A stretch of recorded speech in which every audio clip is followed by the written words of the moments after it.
Good afternoon to Tymofiy Mylovanov, the Ukrainian former Minister for Economic Development and Trade. Welcome to you, Tymofiy. Thank you. Welcome. Happy to be here. Thank you for joining us.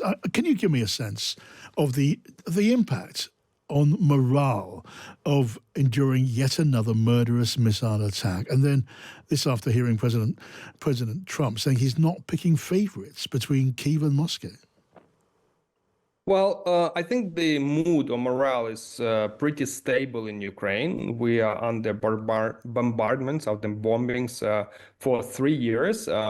This today's attack, this last night's attack, was particularly murderous, extreme. There were over 10 ballistic missiles. That's probably the highest since the beginning of the war. So yes, people are really upset and exhausted. 70 plus injured, almost 10 dead. But, you know, there's no news in it for Ukrainians. We understand that Russia is not, unfortunately, sincere about ceasefire, is not interested in peace negotiations, and simply putting pressure on Ukraine, trying to motivate Ukraine to surrender. That's not going to happen. With respect to President Trump's position, you know, Ukrainians are truly upset. But again, this is not news. Ukrainians have seen that President Trump has been putting pressure on Ukraine, but has not been putting pressure on Russia. And that is not news for Ukrainians. We know we are out in the cold. We know that Europe is our friends. And that's you know, in Trump speak, that's, so to speak, the cards we have. Yeah, I mean, America's supply of military equipment and ammunition is so important to Ukraine's war effort. And we know that the United States sent over a stockpile of military shipments before the past president left office. But that, it seems, could run out in summer. How big a worry is that for you there? Timing is a worry.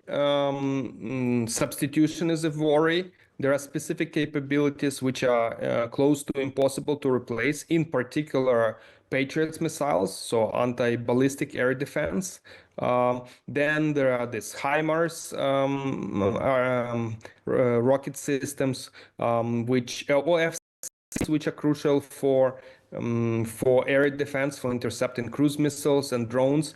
Those technologies require Americans to operate, not in a literal sense, but in the sense that they are able to stop. They have a kind of a switch.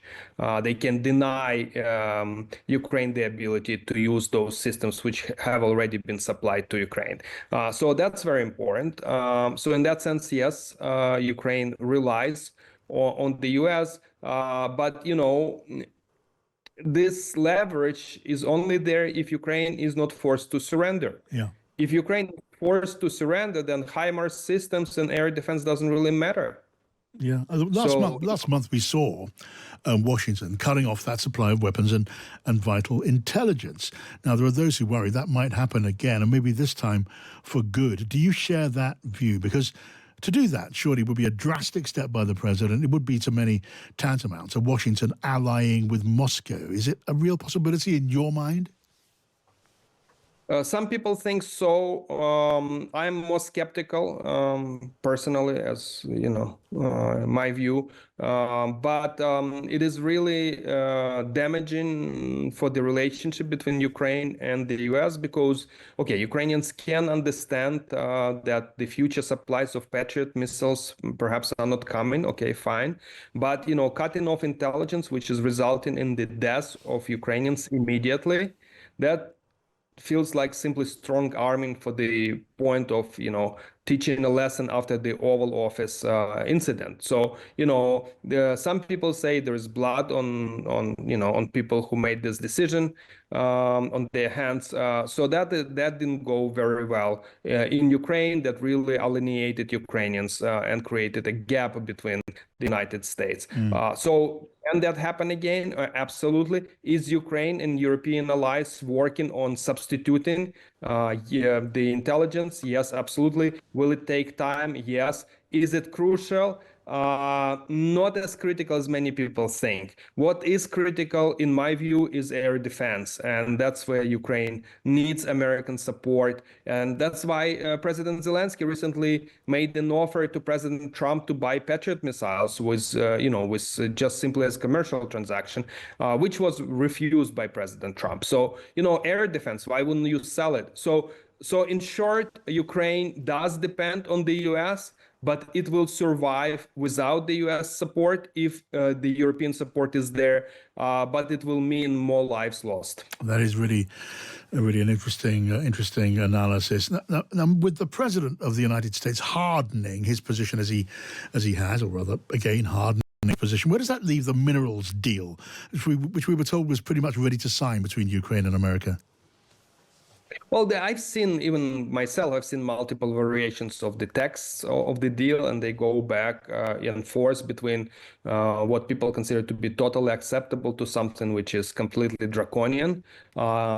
So, there's volatility there. It's very difficult to predict. One thing is clear, that President Trump wants a political statement that while Biden administration spent money on Ukraine's war, Trump's administration is getting some money back.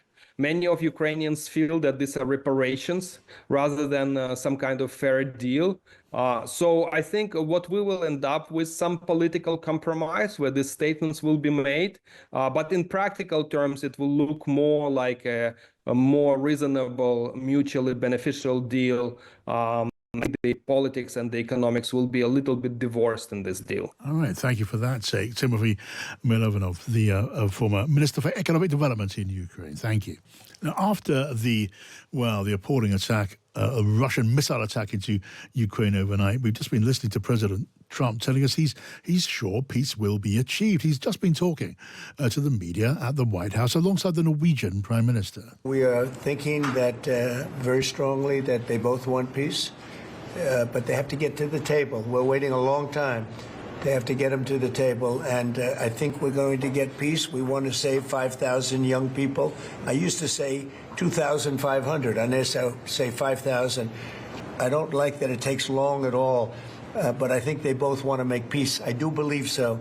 There's a lot of hatred there. There's a lot of very bad blood, a lot of distrust. But I think I hope we're going to get there for the sake of a lot of young people that are dying.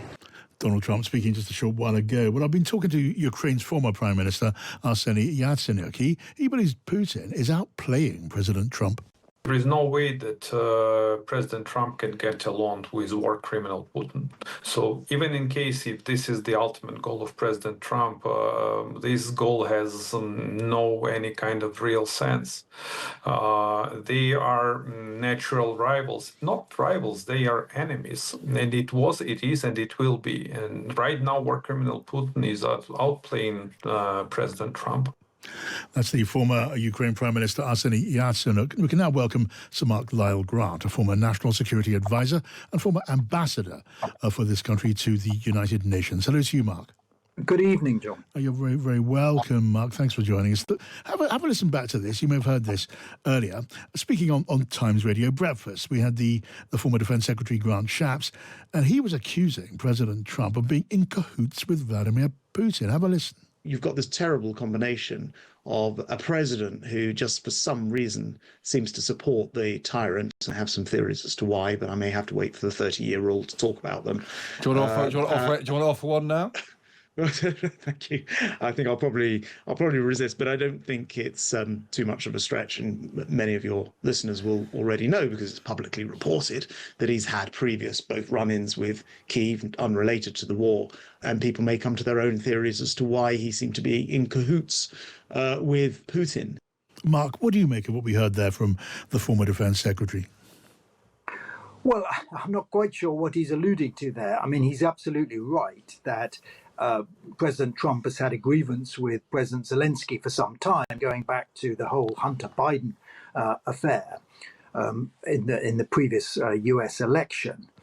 But whatever the reasons, the reality is that he has, right from the start, President Trump this is, shown sort of much more favor towards Russia than he has towards Ukraine, and has looked to put all the pressure on Ukraine and very little pressure on Russia.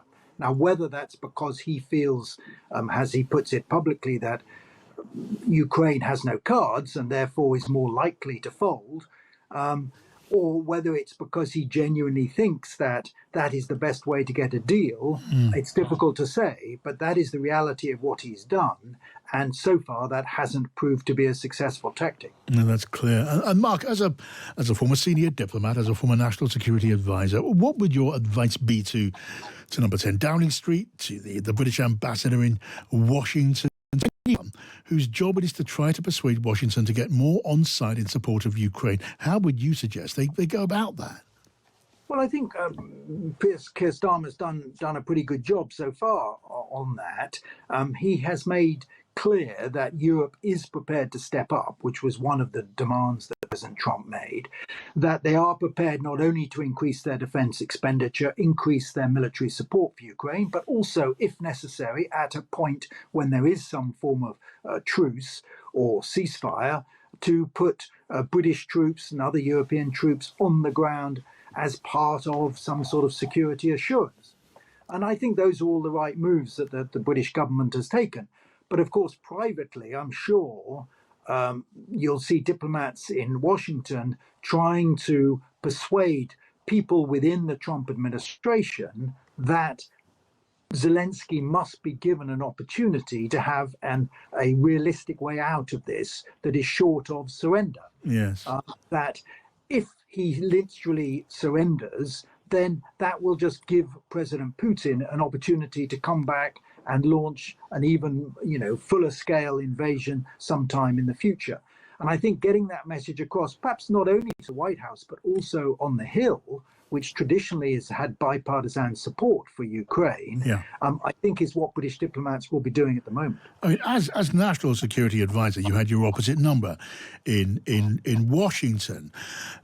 What about those back channels, those discrete back channels, official to official, senior official to senior official, in the State Department, in the Pentagon?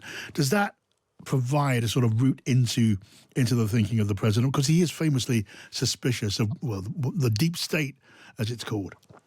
No, you're right. But Britain has long had a unique ability to influence American policy upstream, precisely through those sort of quiet diplomatic channels, as you say, between the two establishments. What's more difficult at the moment is that a lot of the policy is completely top-down driven by President Trump himself, and the people he has surrounded himself, his top advisors and politicians, are essentially spokespeople for President Trump. And they don't appear to be willing or able to influence him from below. And that is the difficulty I think that British diplomacy has at the moment.